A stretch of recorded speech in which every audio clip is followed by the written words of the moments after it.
आप देख रहे हैं सरताज सर की क्लास। वेल ये कोई किकी चैनल नहीं है, बल्कि मैं लेकर आया हूँ इस वीडियो में आपके लिए एसओएल का सारा सिलेबस, इंग्लिश का, पॉलिटिकल का, एजुकेशन का, हिस्ट्री का। इसका आप आज जान जाएंगे क्या पढ़ना है, क्या नहीं पढ़ना है, कैसे आपको पास होना है।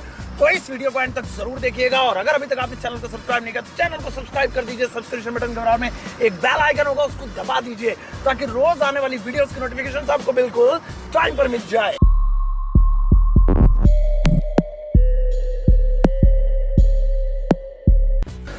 तो चलिए गाइस, शुरुआत करते हैं वीडियो की और जानते हैं इस बार क्या कुछ खास है दिल्ली यूनिवर्सिटी एसओएल के सिलेबस में। इस वीडियो के अंदर मैं आपको BA programme first year English A, Hindi A, political science, history और एजुकेशन के सिलेबस के बारे में बताऊंगा। बाकी ईयर के सिलेबस को अगली वीडियोस में कवर किया जाएगा। लेकिन आगे बढ़ने से पहले एक बात याद रखिए, मेरे चैनल पर बीए प्रोग्राम के ऑलमोस्ट सभी सब्जेक्ट्स के चैप्टर्स अवेलेबल हैं, लेकिन कुछ वीडियोस अवेलेबल नहीं है। उसके पीछे एक वजह है, वो ये कि वो वीडियोस या तो ज्यादा इंपॉर्टेंट नहीं है, यानी वो चैप्टर्स, या फिर वो आपके सिलेबस से आउट हो चुके हैं। तो इसीलिए आपको टेंशन लेने की बिल्कुल जरूरत नहीं है। अगर वो वीडियोस नहीं है तो उसके पीछे एक मकसद है। कई सारे चैनल्स ऐसे हैं यूट्यूब पर जो बहुत सारी वीडियोस बनाकर अपलोड कर रहे हैं, उन वीडियोस को भी बना रहे हैं जो सिलेबस से बाहर है, सिर्फ इसलिए ताकि उनके चैनल्स पर व्यूज आ जाए। और इस तरह से वो बच्चों को कंफ्यूज कर रहे हैं, क्योंकि बच्चा फिर उन चीजों की वीडियोस देखने पर भी मजबूर होता है जो उनके सिलेबस में नहीं है, और फिर वो चीज उनके दिमाग में बैठ जाती है और वो एग्जाम में बिल्कुल जो है बेकार कर आ जाता है। तो इसीलिए सिर्फ लिमिटेड सी जो है वीडियोस देखिए, सिर्फ इतनी चीजें देखिए जितने आपके सिलेबस के अंदर है। इसके अलावा अगर आप दूसरी चीजों को सर्च करेंगे, दूसरी चीजों की तरफ भागेंगे, तो उतना ही आपका माइंड डाइवर्ट होगा और आप फिर अपने जो सिलेबस से और अपने रास्ते से भटक जाएंगे।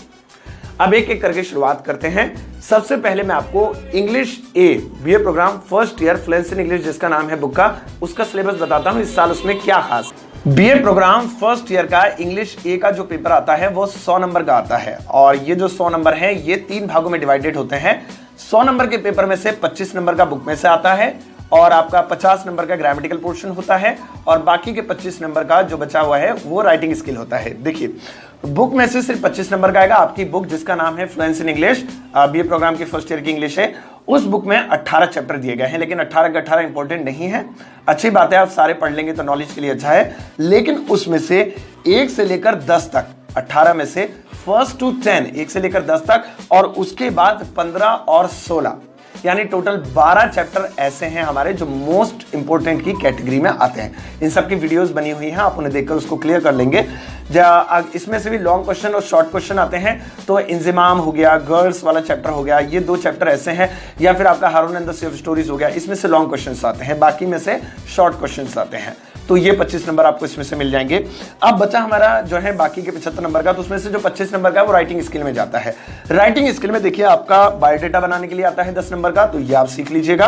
बायोडेटा के अलावा अनसीन पैसेज होता है 10 नंबर का, जिसमें कुछ ग्रामेटिकल पोर्शन होता है, वो मैं ग्रामर वाले में बताऊंगा।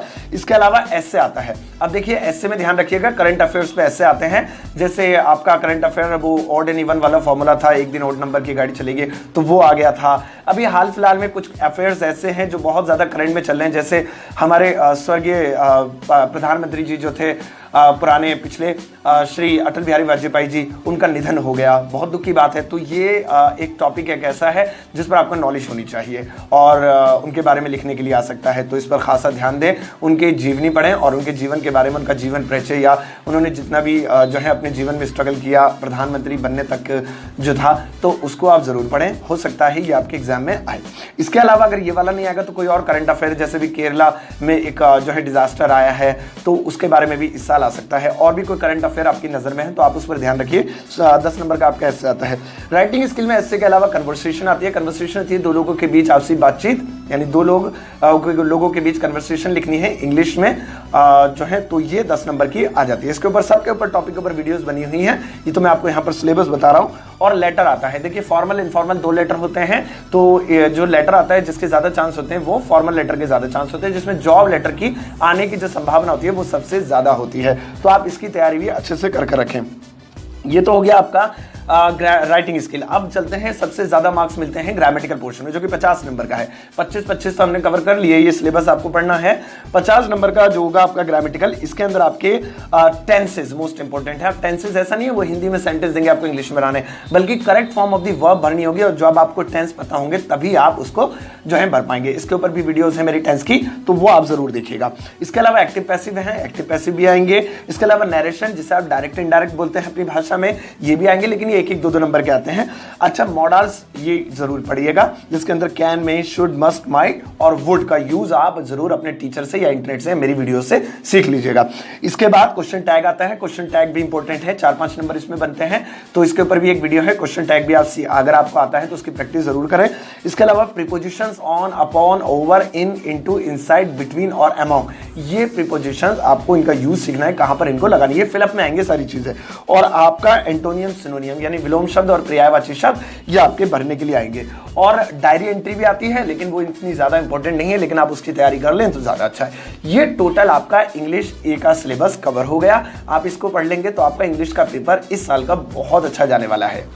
आइए बात करते हैं हिंदी के पेपर की। BA programme first year Hindi A का जो पेपर होता है वो किस तरीके का आता है। देखिए, ये पेपर भी आपका 100 नंबर का होगा, और इसमें से भी भाग बांट दिए जाते हैं। बुक में से आता है, ग्रामेटिकल पोर्शन आता है यानी व्याकरण जिसे बोलते हैं, और साथ साथ राइटिंग स्किल भी आता है। सबसे पहले मैं आपको बुक में से बता देता हूं। देखिए, चैप्टर तो बहुत सारे हैं, लेकिन इंपॉर्टेंट चैप्टर जो है आपके बुक के, और बुक के चैप्टर सबसे पहले अस्मिताओं का संघर्ष, ये मोस्ट इंपोर्टेंट चैप्टर उसमें से आता है। इसके अलावा समाज और व्यक्ति, विज्ञान और धर्म, सूरज का 7वां घोड़ा, ये बहुत अच्छा चैप्टर है, मेरा फेवरेट भी है, और इस चैप्टर को भी आप जरूर पढ़ें। इसके अलावा आधुनिक हिंदी साहित्य की राजनीति, तो ये कुछ ऐसे चैप्टर थे जो आपको जरूर पढ़ने हैं। साहित्य जनसमूह के हृदय का विकास, तो ये कुछ चैप्टर्स हैं, मोस्ट इंपोर्टेंट चैप्टर्स हैं, और आपको इनको अच्छे से समझना है। इस तरीके से याद कर लीजिए कि इसमें से कुछ भी पॉइंट, कुछ भी कहीं से पूछ लिया जाए तो वो आपको जरूर याद होना चाहिए। चलिए, ये बुक का कवर हो गया, यानी बुक में से तो हमने पढ़ लिया। अब देखिए, अब ग्रामेटिकल और राइटिंग स्किल में आपको बताता हूं। देखिए, आपको कोश की परिभाषा जरूर याद करनी है, शब्द कोश, जिसे इंग्लिश में डिक्शनरी बोलते हैं। देखिए, मैं यहाँ गारंटी लेता हूं कि ये आपके पेपर में आएगा ही आएगा। अब देखिए, इतनी बड़ी बात हो गई, वीडियो में गारंटी ले ली, तो आपको, मुझे लगता है, इस पर ज्यादा फोकस करें। कोश की परिभाषा, इसको याद करें, इसके ऊपर भी वीडियो है, आप उसको ध्यान से देख सकते हैं, तो आप ये जरूर याद करें। इसके अलावा कोश का परिचय आ जाता है, विलोम शब्द, पर्यायवाची शब्द भी आते हैं। इसके अलावा पत्र आ जाता है, जिसको लेटर बोलते हैं आप इंग्लिश में, पत्र आता है, और एक अनौपचारिक पत्र यानी कि इनफॉर्मल लेटर लिखने के लिए आता है, भाई को, बहन को, दोस्त को। अगला है निबंध, वही ऐसे की तरह निबंध हो गया, वो लिखने के लिए आता है। और निबंध भी करंट अफेयर्स पर भी हो सकता है, या फिर किसी आपको कोई टॉपिक दिया जाएगा, उस पर टिप्पणी करनी है, तो वो भी एक निबंध के रूप में आप उसको लिख सकते हैं। इसके अलावा कन्वर्सेशन आती है, दो लोगों की, यानी एक स्टोरी टाइप होगी, उसको कन्वर्सेशन में चेंज करना होगा, इसकी आदत डालिए। और इसके अलावा वार्ता हो गया, निबंध हो गया, पत्र हो गया। इसके अलावा आपसे पूछे जाएंगे जो पर्यायवाची शब्द के अलावा, यानी इसका संधि विच्छेद करके दिखाइए। संधि विच्छेद होते हैं जैसे विद्यार्थी का विद्या जमा अर्थी, ये बचपन की अक्सर चीजें हमने अक्सर बचपन में पढ़ा करते थे, और हिंदी को हम काफी हल्के में ले लेते हैं, लगता है यार पास हो जाएगी, अपनी मातृभाषा है, पास तो हो जाएंगे, लेकिन अच्छे मार्क्स लाने के लिए आपको अच्छी स्टडी करना भी जरूरी है आपको। अच्छा, चलिए, ये हिंदी का सिलेबस है आपका टोटल, और आपको हिंदी में इसके अलावा अभी कुछ नहीं पढ़ना है, ना ही अदर वीडियोस पर ध्यान देना है। कहीं आपका माइंड डाइवर्ट हो गया तो फिर आपके पेपर को जो है, आपका पेपर खतरे में पड़ सकता है। चलिए, अब बात करते हैं पॉलिटिकल साइंस के पेपर के बारे में। देखिए, कई बच्चों को पॉलिटिकल साइंस से बहुत डर लगता है और उन्हें लगता है पॉलिटिकल का पेपर काफी हार्ड होगा।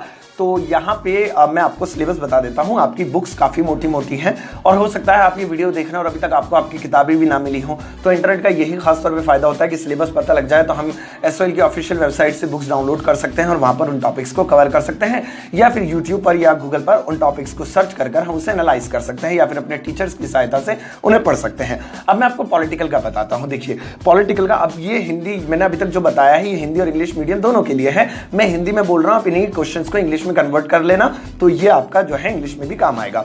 अब देखिए, यहाँ पर एक पॉलिटिकल साइंस का जो पेपर है वो दो भागों में बटा होता है। एक होता है थॉट्स और एक होता है थ्योरी, यानी एक होता है विचार और एक होता है उसके ऊपर थ्योरी वाला लेखन जो होता है। अब जो विचार होंगे, जो आपके जो है थॉट्स होंगे उसमें से भी पेपर आएगा और थ्योरी में से भी आएगा। पहले मैं थॉट्स बताता हूँ, किन किन के विचारों को आपको गहन अध्ययन करना, उनको पढ़ना है। देखिए, कौटिल्य के विचार, ईवी रामास्वामी पेरियार, गांधी जी के विचार, डॉक्टर भीमराव अंबेडकर के विचार, जवाहरलाल नेहरू के विचार, जेएस मिल के स्वतंत्रता पर विचार, जॉन रॉल्स हो गए असमानता पर रूसो के विचार, लोकतंत्र पर जेएस मिल के विचार, स्वतंत्रता के नकारात्मक व सकारात्मक दृष्टिकोण, और इसके अलावा जॉन लॉक के अधिकार व संपत्ति पर विचार, ये हो गए। और इसके अलावा कार्ल मार्क्स के राज्य एवं राजनीति पर विचार। तो यहाँ पर ये मेन और मुख्य टॉपिक है जो बहुत इंपॉर्टेंट है और इन्हें आपको स्टडी करना है। इसके अलावा अभी आपको कहीं भागना नहीं है। ये विचार थे, थॉट्स थे, हमारा कुछ पेपर इसमें से आएगा। तो यहाँ पर अगर हम सिर्फ इतना पढ़ लेते हैं तो पासिंग मार्क्स तो हो जाएगा, लेकिन हमारा जो है कहते हैं कि अच्छे नंबर नहीं बन पाएंगे। तो मैं अच्छे नंबर के लिए अब आपको टॉपिक बता देता हूँ। ये जो टॉपिक अभी मैंने आपको बोले ना, तो ये आप किताब में ढूंढेंगे तो किताब में आपको बड़ी मुश्किल में मिलेंगे, इसलिए आपके इंडेक्स में नहीं होंगे, तो आपकी बुक के अंदर होंगे, आपको उनको तलाशना है। अब मैं आपको कुछ जो है थ्योरी में से भी बताता हूँ कि क्या आएगा। देखिए, सबसे पहले राजनीति क्या है, इस पर टिप्पणी करिए, आप उसको पूरी तरह से अच्छे से रट लीजिए अपनी बुक्स में से। और इसके अलावा राजनीतिक सिद्धांत, लोकतंत्र की अवधारणा व सिद्धांत, ये टॉपिक मुख्य टॉपिक्स है। और ये थ्योरेटिकल जो पॉलिटिकल थ्योरी है, ये बहुत ज़्यादा इंपॉर्टेंट है। ये कुछ चीज़ें हैं जिनकी तैयारी अगर आप कर लेंगे तो आपको पॉलिटिकल का पेपर बहुत अच्छा जाएगा। अब देखिए, इनकी तैयारी आप बुक्स से भी कर सकते हैं, इनकी तैयारी आप इंटरनेट से भी कर सकते हैं। इसके अलावा अगर आपको नोट्स वगैरह की ज़रूरत है तो आप मुझे व्हाट्सएप कर सकते हैं, नोट्स भी आपको प्रोवाइड कर दिए जाएंगे। अब एक काम करते हैं, हिस्ट्री के बारे में जानते हैं कि हिस्ट्री में इस साल क्या सिलेबस। तो ये रहा हमारा हिस्ट्री का सिलेबस। सारा सिलेबस मैंने यहाँ पर ऊपर लिखा हुआ है। ये टोटल हमारा हिस्ट्री का सिलेबस हो गया, जिसमें मोस्ट इंपोर्टेंट कुछ चीज़ें जैसे आ जाती हैं। आपका हड़प्पा सभ्यता के उदय के बारे में आपको बताना होगा। इसके अलावा इतिहास लेखन की प्रवृत्तियाँ, और आपका जो है क्या नाम है, अशोक के धर्म हो गए, के स्वरूप हो गए, भारतीय इतिहास की संयुक्त युग को जो है आपको बताना है उसके बारे में। तो ये कई ऐसे टॉपिक्स हमारे होते हैं जो काफ़ी ज़्यादा इंपॉर्टेंट होते हैं। अब ये टॉपिक्स कैसे जो है सिलेबस का हिस्सा बन जाते हैं। देखिए, SOL की वेबसाइट पर हर साल जो है सिलेबस के बारे में बताया जाता है कि भाई ये चीज़ें हैं, आपको इन चीज़ों को पढ़ना है और उसके बाद आप जो है कवर कर जाएंगे अपना सिलेबस। तो ये उसी में से कुछ टॉपिक्स मैंने आपको बताए हैं। इसके बाहर आपको कुछ नहीं पढ़ना है, इस सिलेबस की तैयारी कीजिए, आपका हिस्ट्री का पेपर भी बहुत अच्छा जाएगा। अच्छा, बात करते हैं एजुकेशन। जिनके पास हिस्ट्री या पॉलिटिकल में से कोई एक नहीं होगी, उनके पास एजुकेशन होगी। तो एजुकेशन में क्या कुछ खास है। एजुकेशन की बुक जब आपके पास आएगी तो एजुकेशन की बुक्स में बहुत सारे टॉपिक्स होंगे और अक्सर हम उन बुक्स को देखकर काफी ज्यादा कंफ्यूज हो जाते हैं। देखिए, बेहतर होगा सारी बुक्स पढ़ लें, क्योंकि इससे हमारी नॉलेज ही बढ़ती है। लेकिन क्या हो जाता है कि इतना टाइम या तो हमारे पास नहीं होता कि हम सारी बुक्स पढ़ लें, या फिर उसको कवर करना थोड़ा भारी होता है। तो कुछ मेन टॉपिक्स हैं जिन पर आप फोकस करेंगे तो आप ना सिर्फ पास हो जाएंगे बल्कि आपके अच्छे मार्क्स आएंगे। जैसे कि आपका शिक्षा का अर्थ व उद्देश्य हो गया, ये टॉपिक मोस्ट इंपोर्टेंट आ जाता है। शिक्षा के दार्शनिक विचारों के जो विचारों पर चर्चा कीजिए, ये भी बहुत इंपॉर्टेंट हमारा टॉपिक है। इसके अलावा आपका आ जाता है शिक्षा के संबंध में जॉन ड्यूवी के क्या विचार थे, उनके विचारों को व्यक्त कीजिए। आपका जो है मेरिया मॉन्टेसरी के शिक्षा पर क्या विचार थे। इसके अलावा सामाजिक परिवर्तन में शिक्षा किस तरीके से इंपॉर्टेंट है, उसके क्या जो है भूमिका है, और आपका संस्कृति से आप क्या समझते हैं और शिक्षा संस्कृति में किस तरह से अपनी भूमिका निभाती है। तो ये हमारा एजुकेशन का पेपर है। तो ये भी आपका जो अभी मैं एक चीज़ भूल गया यहाँ पर आपको बताना, हिंदी और इंग्लिश का अगर हम छोड़ देते हैं और बात करते हैं पॉलिटिकल की और हिस्ट्री की और एजुकेशन की, तो 100 नंबर का पेपर आता है, लेकिन 10 क्वेश्चन आते हैं बस। वो हिंदी और इंग्लिश की तरह इतना नहीं है टफ। 10 क्वेश्चन आते हैं और उसमें से भी आपको कोई 5 करने होते हैं, और वो 5 इसी सिलेबस में से आपके फंस जाएंगे। तो 5 करने होते हैं, 10 नंबर का एक क्वेश्चन होता है। आप उसको हिंदी या इंग्लिश किसी भी भाषा में लिख सकते हैं, भले ही आपने कोई सा भी मीडियम लिया हो। तो अब आपको आपका सिलेबस पता चल गया है। अब आप अपने सिलेबस के अनुसार अपनी तैयारी कीजिए। आने वाले समय में कुछ और वीडियोस आएंगी जिन पर अलग अलग ईयर्स के सिलेबस के बारे में मैं चर्चा करूंगा। तो और कोई अगर डाउट है तो भाई आप मुझसे जो है पूछ लेना कमेंट बॉक्स में, या फिर मुझे मेल करके। और अगर इससे रिलेटेड कोई नोट्स वगैरह या कुछ और चीज़ चाहिए आपको सपोर्टिंग मटेरियल, तो आप मुझे व्हाट्सएप कर सकते हैं। वीडियो कैसी लगी आप मुझे कॉमेंट बॉक्स में ज़रूर बताइएगा।